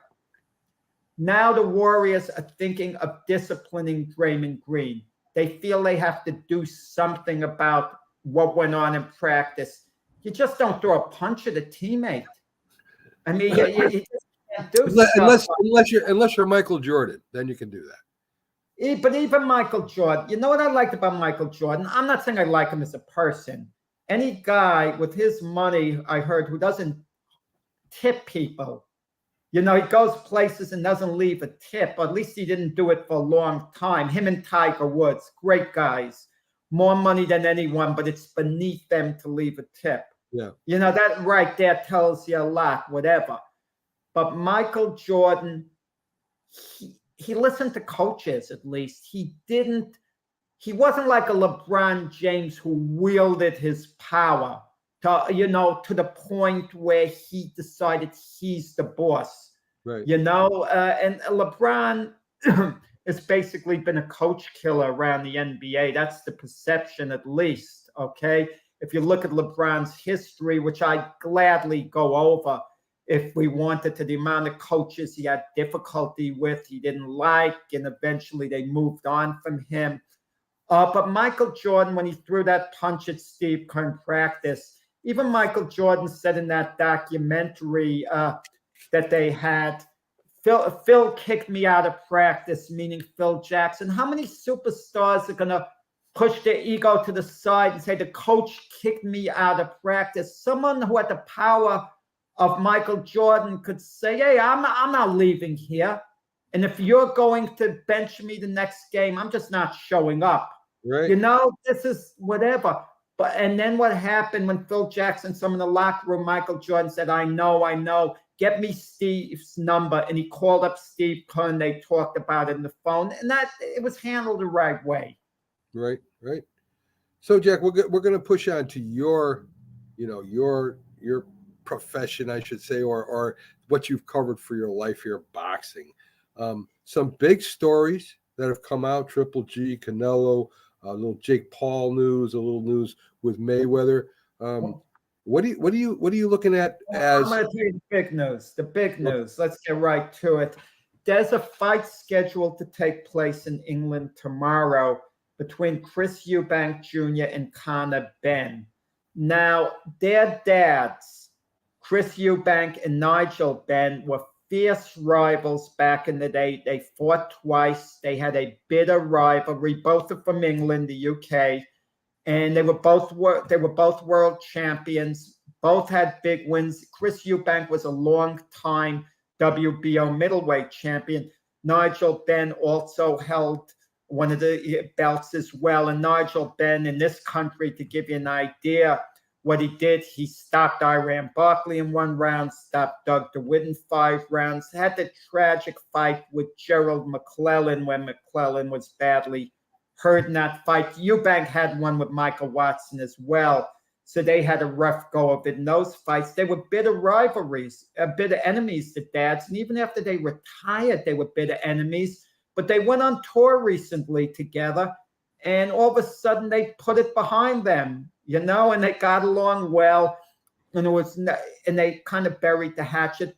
But because the names are magic, Eubank and Benn in the UK, Mac, that's like Ali Frazier, their kids fighting. Right. It's magic. So what happened is Chris Eubank called out Conor Benn. He's a much heavier fighter, but he agreed to lose weight, catch weight. Nigel Benn moves up from welterweight, and Chris Eubank moves down from middleweight. So they agreed to meet at 157 pounds. Chris Eubank Jr. wanted his dad to be in his corner instead of his trainer, Roy Jones. Right, that Roy Jones. Even though Eubank Jr. loves Roy Jones, it's a legacy fight. He needed his dad there. His dad is going all over the place, asking people to kill the fight because of the amount of weight his son has to lose. He's saying it's so dangerous. Please stop this fight. So picture that conflict with the son who's begging his dad to work with him, and his dad's trying to kill the fight. Now, yesterday, Conor Benn tests positive for, their various drugs. Unlike the other reporters, Mac, I don't try to become an expert on what these drugs do or read a statement. You hear some woman's fertility pill or something he took, what effect it has, something on the testosterone. I don't know. I don't get into the specifics, but he took an illegal drug. Now, as of this moment, Mac, keep this in mind. The fight is scheduled for Saturday. For Saturday. The British Boxing Board, the one that's in control, in charge, said the fight is off. But that doesn't necessarily mean the fight is off, because the promoters are looking for headways for the fight to get on, because officially Conor Benn hasn't quite been suspended yet. They need a little more research. They feel it's not in the best interest of boxing. I heard from one of my sources that behind the scenes, it's not Conor Benn's first time. Right. With a result such as this, okay? That's what I heard, okay? I don't know how accurate that is, but I heard it from a source I think would be pretty good. But, we'll see whether the fight could take place and not take place. One thing I don't want to hear, Mac, and this is with any sport, and I don't know how you feel about it, athletes saying they unknowingly took something. I don't want to hear unknowingly, they didn't know, they didn't do this. Of course they deliberately took it. So many guys on a high level are taking stuff. Sure. Okay? some type of enhancers to help them. My feeling is if it's legal, take whatever the heck you want. I still can't figure out, Mac. Maybe you could help me with this. I can't figure this out. We talk about Mark McGwire and Barry Bonds. When they took what they took, was it legal? That's what I want to know. If it became illegal later, Right. I don't care. I just Right. care at the time. If it was legal when they took it, it's up to them. They didn't break any rules. They didn't do anything morally wrong to me if it was legal. But that's the big news now. Will the fight go ahead or not on Saturday? And of course, some other news. I'm getting tired. The Terrence Crawford, Errol Spence fight. That fight's not taking place, Mac. Now I could say.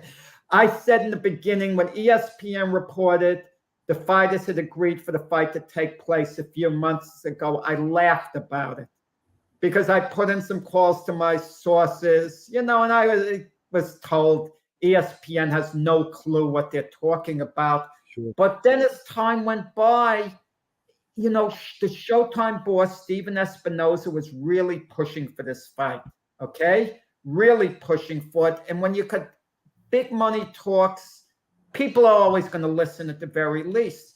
And now, it got to the point where they were actually getting close. I was told after a few months, they were 85% there. And I thought, wow, how can they not fight now? Who else are they going to fight? Right. 85% there, but that fight now has slid down from 85%. The percentage is going lower. And, it falls mainly on Errol Spence, this as well. It falls on Crawford somewhat, but mainly on Errol Spence. Yeah. Well, how about the news with Triple G, Jack? Him and Canelo always seem to be matched up in the news. Well, they fought. I mean, last month. I mean, it's Right. not news anymore in that sense. I mean, the question with Triple G, whether he should continue his career or not. Right. Triple G's 40 years old. Right. The way he lost to Canelo, the rubber match, he really fought a very defensive fight. Triple G likes to brag. He likes to use a term, big drama show, meaning he loves to give the fans these sensational knockouts, but he fought timidly against Canelo. He fought like an old fighter who just basically was defending himself. Canelo was good for the first 8 rounds, very good, but then Canelo gave up on trying to get a knockout and wasn't so good towards the end. But Canelo did win the fight clearly, even though 2 of the scorecards were, much closer than anyone thought, 115, 113. That gave the impression of a close fight, which it really wasn't. And, when Triple G was in his prime, at his very best, no one wanted to fight Triple G because he was devastating. He was so good. He was so dangerous. No one was calling him out. But now everyone is lined up. They want to fight Triple G now if he's continuing his career because he's a name. He's got name value. He's still probably an attraction. And most of all, he brings money to the table and is very beatable now. Okay. So, Jack, the last subject, since we got time, college football. I mean, it's one of the most popular sports, of course, in the nation. Saturdays, they only go up against the NFL once in a while. Some really crazy games. BYU beats Utah State, UCLA over Washington, Mississippi beats Kansas, Texas Tech also loses. Michigan, they beat Iowa. No real big upsets. But let's focus in on the coaching real quick. LSU, of course, with their new coach from Notre Dame that came over from Notre Dame. I'm trying to brain freeze here, Jack. If he doesn't have a good season, Kelly, you're talking about Kelly, right? If he doesn't have a good season, does he move on? I mean, the weird thing about college football now with the coaching ranks, they've become like a lot like the NFL. Years ago, they would stay the course with a coach over a long period of time. It was about the culture of the program, starting to adapt to a winning culture, a good, solid program. But now with the playoffs, it's like, getting contention for national championship, you could be gone. I mean, there's a big turnover. And I'm going to tell you, on balance, these high-profile college coaches are getting paid more than the high-profile NFL coaches. Yeah. I mean, that's hard to believe. And does LSU move on? I don't know. I think it's a little too early to move on from Coach Kelly at this stage. Just a little too early. Even with what I just said, they usually give a high-profile coach, a few years.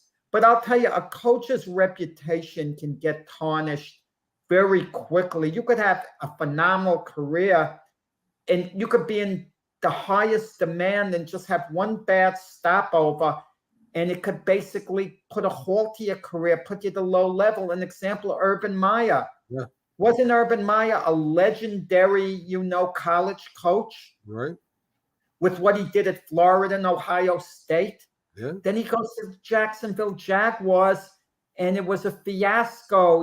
Gets let go his first year. I mean, he did an awful job there. Let's be honest. He was so out of touch. But the point is, one of the more revered coaches, definitely in college football history. Can he get a high-profile college job anywhere now? No, not at all. He would probably end up, if he did coach college again, in a smaller school, Jack. That's where he'd probably end up coaching. But had he not taken the Jaguar job, he could have had a pick amongst several big schools. Sure. For sure. And so you even take someone like as great as, the two highest profile football coaches would be Bill Belichick in the NFL and Nick Saban in college. But if Bill Belichick, if the Patriots moved on from him, he easily gets another NFL head coaching gig somewhere. We know that. Right. The same thing with Nick Saban. If he decided to leave Alabama, whatever, he's going to get a great job somewhere. But if their next stop, they do a terrible job, their stock goes down. Look, it even happened basketball. Phil Jackson with the Knicks. Sure. He went from a revered, legendary coach to a guy whose reputation was tarnished, and he didn't even coach for the Knicks. Right. Just what he did in the front office. But if Phil Jackson had the energy level to still coach in the NBA, maybe he gets a job. But I'll tell you this, the teams aren't lined up to get him like they would before. Yeah. Based on what he did with the Knicks. I agree with that 100%. College football, Mac, Alabama jumped ahead of Georgia now for number one. Right. And let's face it, it's not like it used to be with these polls, because ultimately they settle it in, the national playoffs that they're going to have. Right. But do you think it's even though I just said it's not as important as it used to be, do you think it is a little more important than what I'm stating, that week by week? Is it an ego thing wanting to be number one? What does it really matter if you're number two and number three now? Because you're in the playoffs the same way. Right.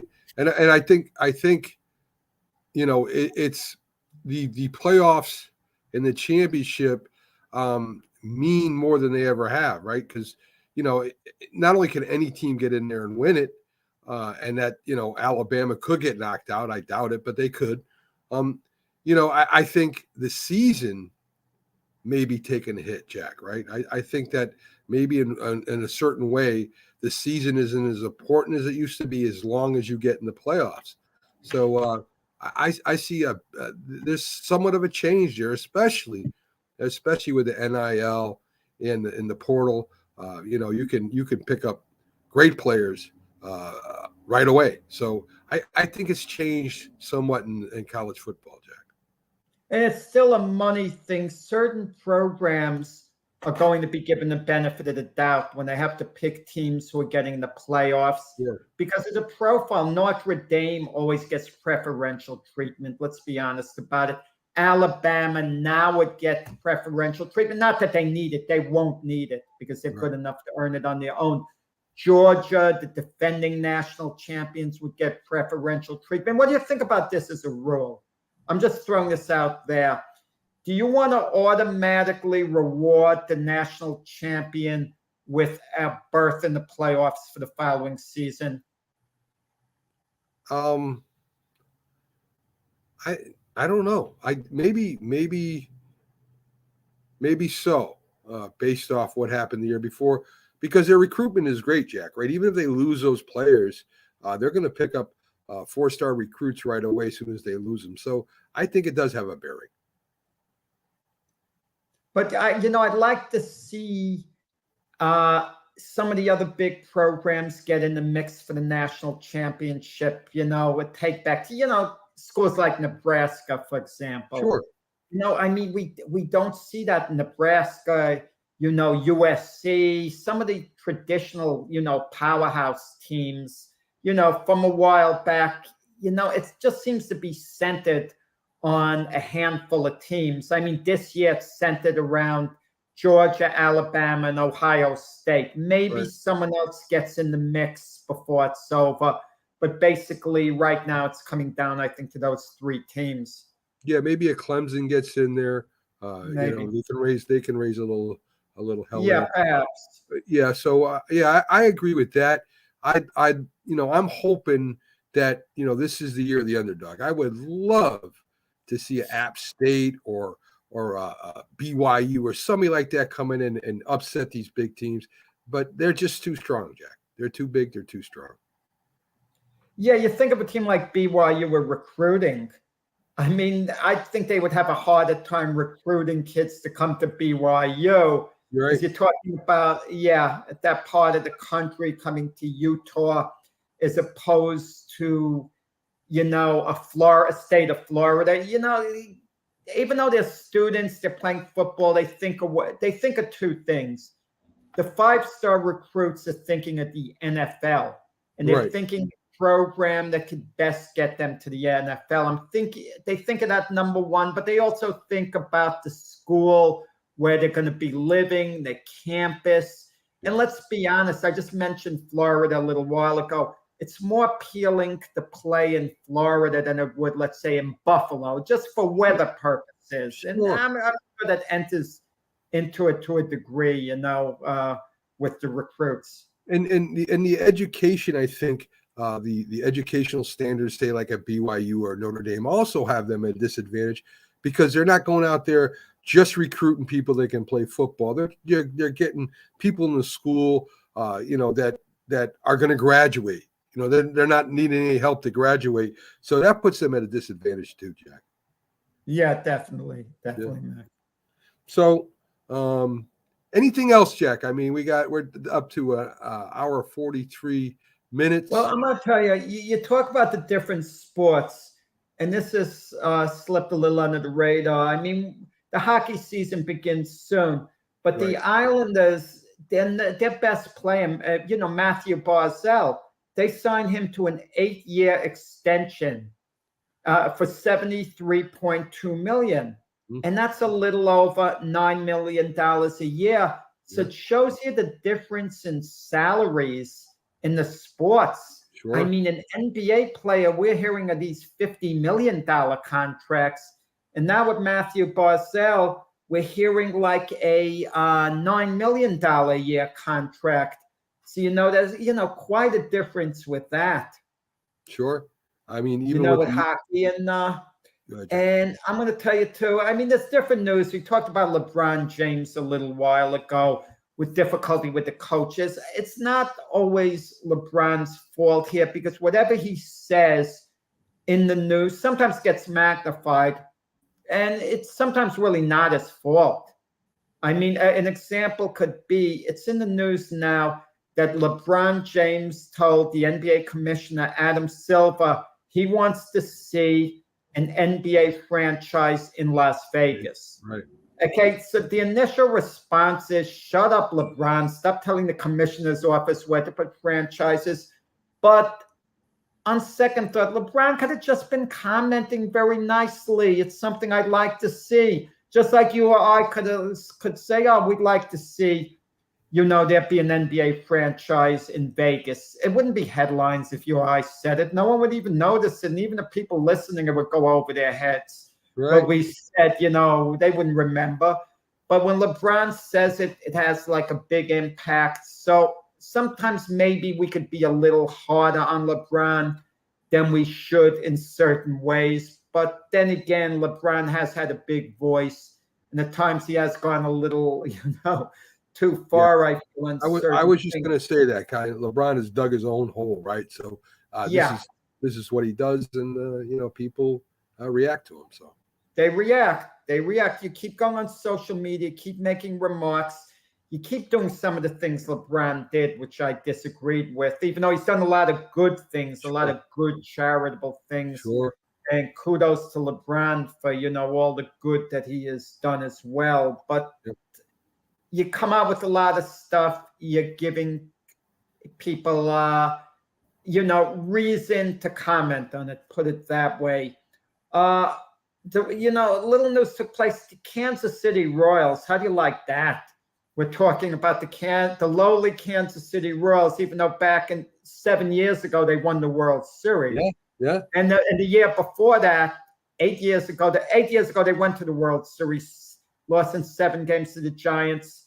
In 2014 and 2015, they beat the Mets in the World Series.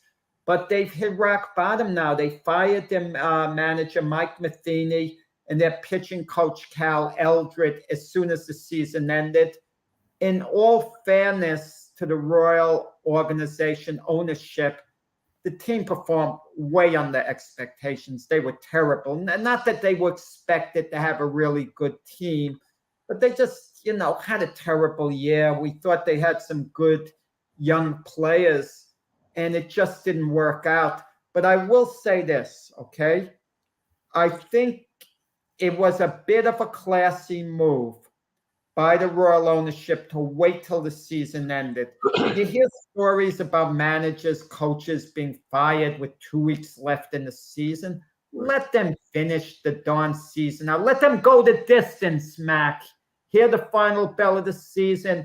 This way the managers, coaches could say their goodbyes to the players. They're not going to, they know they're probably not coming back anyway.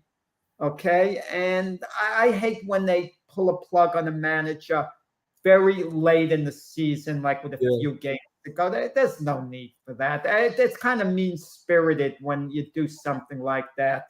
So kudos to the Royal management for, at least waiting to the season ended. So our friend Tony La Russa quits with a couple weeks left. Whatever happened to him, Jack? I mean, with the A's, he was I'd say a great manager. He knew how to use his talent. I mean, he had talent teams, there's no doubt about that. But he's still the Cardinals. Yeah, and with the Cardinals, I was going to say that. And I mean, what happened a while ago before that? Right.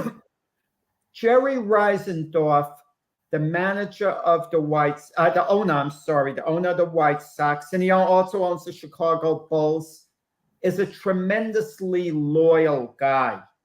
When he feels he maybe made a mistake, maybe moved on from someone before he should have, he could leave it alone. He's a wealthy guy, but he tries to make it right later on because he has a conscience. So he brought La Russa back. He did something similar with Harold Baines. Harold Baines was a great White Sox player, but they let Harold Baines go eventually. I think through free agency or trade, I don't remember. But the bottom line is Jerry Reisendorf felt terrible about that, And so when Harold Baines was retired, Jerry Reisendorf with Tony La Russa, who had managed Harold Baines there with the White Sox years ago, they tried to make things right. So they petitioned the Veterans Committee to get Harold Baines in the Hall of Fame. They were Okay. behind that, but it showed the loyalty. So what happened? Jerry Reisendorf had fired Tony La Russa long ago. So he wanted to bring him back. And Tony La Russa, no one was knocking on his door a couple of seasons ago to come back as a manager. And he brought him back, a guy in his later 70s, about 76 when he brought him back. And Tony La Russa, he had a reputation as a dean of managers, okay? With the Oakland A's, he went to the World Series 3 years in a row, won one. With the St. Louis Cardinals, what was it, 1 or 2 World Series he won? But Tony La Russa had issues, okay, as far as I'm concerned. When Mark McGwire was breaking the home run record, he chewed out all the reporters, suggesting that Mark McGwire might be on something. He's saying he did it clean, completely. You guys should be ashamed of yourself. He reprimanded them all. Then when it came out that Mark McGwire was indeed on the juice, the way the sports writers said, Tony La Russa never offered an apology. Never said, "Oh, I'm sorry, guys. I really believed he wasn't." And Tony La Russa had issues. I mean, even in his personal life, it wasn't Sports Illustrated, the story. That's why I'm mentioning it. He left his family, when he left his daughters. There's a story in Sports Illustrated where he was in a young age. There are issues there, and they wound up suing him, his daughters, when they were adults, because they were really hurt. They didn't have a relationship. He could just give up on them. But the ironic thing is Tony La Russa was very loyal to his players for the most part, but he was an old school manager. Right. He, one of his players he chewed out because he swung on a 3-0 count with his team far ahead in the game, and the player hit a home run. And Tony La Russa felt that goes against the code of baseball. You're embarrassing the other team by swinging away. What's the guy supposed to do? Take 2 strikes and then it's okay? You swing on 3-2 there? Sure. I mean, and players turned on Tony La Russa for that. They were mad, and just his ways seemed to be a little outdated. But I know there were coaches in other sports, like Bill Belichick would go to Tony La Russa for advice even. He was revered in certain ways, Tony La Russa, and I'm sure he still is. And listen, he's a Hall of Fame manager. When you look at, on balance, what he did throughout his career, and if I knew Tony La Russa, maybe I'd like him a lot. If I were a player, maybe I would enjoy playing for him a lot. I have no clue, but it just seems that right now his ways were outdated. He quit for health reasons, basically, because of a heart condition. He was advised not to, come back then. So he, announced his retirement. And listen, I wish him well. I don't know him personally, but I wish him well. So brings the question to me. I mean, which is better? Or who would you rather play for, Jack? Would you rather play for a player's coach, or would you rather play for an old-time coach that's going to demand you play at your best at all time? I think most players, and I'll include myself, I'd rather have a player's coach because I feel I can push myself. If a player has enough pride in his game, he's going to get it done. I mean, just look at the Yankees with Joe Torre. Joe Torre was, for the most part, a player's coach. Now, you had certain guys like Gary Sheffield who didn't like Joe Torre. He accused Joe Torre of favoring white players. What a statement. And then Gary Sheffield says, no, Joe Torre's not a racist. He just favored the white players. What a contradiction. If you favor white players, that's terrible to favor one ethnic group over another. That means Joe Torre is a racist. Right, but Gary Sheffield said he wasn't, but he favored white players. And he gave an example. Kenny Lofton, an guy, okay? Then Flash Gordon, the reliever, he had to be an eye guy, Flash Gordon, if he felt he should be sharing closing duties with Mariano Rivera. Give me a break. That is not good. You're not sharing closing duties with Mariano. You could bring back Goose Gossage, and Goose is going to be told you're the middle reliever and Mariano's closing. Sure. It's just the way it is. I mean, but guys like Derek Jeter, Jorge Posada, Bernie Williams, they could push themselves. Paul O'Neill. These guys respected the heck out of Joe Torre, but they can push themselves. They don't need a taskmaster pushing them, okay? If I'm an owner and I have guys with a lot of talent not getting it done that need discipline, maybe like a Fernando Tatis who got suspended to 80 games at PDs at San Diego. I have those type of young players. I might want a firm taskmaster who could push these guys, because a player's coach is great only if the player is responsible on his own. Then you deal with him. You're not handling him. You're dealing with him. Red Auerbach, the legendary Boston Celtic coach, used to say, I don't handle men. I deal with men. Right. And that's why he had such great success with Bill Russell. Bill Russell loved Auerbach because he didn't have an attitude. I'm handling you. I'm telling you what to do. They dealt with things. They talked things out. And that's the best type of coach I would want. What about you, Mac? Yeah, I mean, I don't know. I kind of like the taskmaster. I like being the taskmaster. How's that, Jack? When you coach, when I played football, I liked people that were a little bit more player friendly. And me going, I mean, everybody was a taskmaster when I was playing football as a kid. That's just the way they coached. So yeah, I mean, I think I'd appreciate someone knowing that I started myself up. I didn't need no help to get psyched up for a game. That's for sure. So I'd agree with you there, Jack. We really should do. We should ask that of Jim Jeffcoat. I gotta tell you, like a funny story. Kind of. I coached the kid. I won't mention his name. And the Lincoln High School JV basketball team in Brooklyn. That's the same one from He Got Game, the same school. Oh, all right. JV basketball team. The kid went on to play football for Lincoln High School too, and then he went to Stanford, the college. He was coached there by Bill Walsh and Dennis Green. Two big-time NFL coaches. And years later, I had, he was working, in the school system, but, as an administrator, but someone came up to him and to give the hello, and they mentioned my name to him. Now, keep in mind, I coached him for 1 year JV basketball, and his first reaction was, who? He didn't remember my name offhand, and then he was reminded the JV basketball coach. Then he went, yes. Right. But the point is this.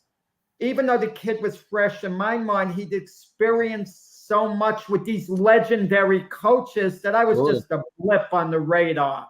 Sure. Until he was reminded, and then he had fond memories going back to, the time, the 1 year with me. But that's how it is with coaches. Certain coaches have a bigger impact on you than the other, because I'm sure you had a favorite coach when you played as a kid. I had one I know in Little League who I revered.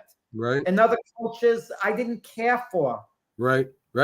I did have the first coach I ever had was when I was a little guy, was Joe Walsh. Very, again, another taskmaster. But I had the jersey 0, Jack, right? And my pants went all the way down to my ankles, right? And they would put me out there at safety. But man, I wasn't scared of nothing. I jump in there and I hit them hard as I could. And it was special. Lev, right before we go off, just a quick prediction. There's a game tonight, the Indianapolis Colts versus the Denver Broncos. It's in Denver. Both teams are struggling. The Colts are 1 win, 2 losses, 1 tie. Denver's 2-2. Right. Both quarterbacks, Russell Wilson and Matt Ryan, have been having their struggles this year. I'm going to pick Denver to win that game, a close game at home. Who you picking? I will too, and I think it won't be that close, Jack. So we'll see what happens. Okay.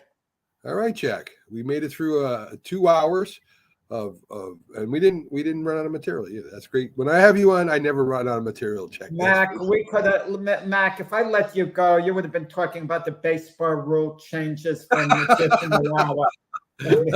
I know I would have. So Well, I folks, knew we were going to run out of material. I just had to go back and remind you, hey, Mac, by the way, you were talking about the baseball rule changes. You would have gone off forever. You would talk more than I do if I let you go on. so folks, again, thanks for joining us. The Mac and Jack Sports Show. We'll see you tomorrow, and have a great Wednesday. Take it easy, guys. Thursday. Thursday. Oh my God.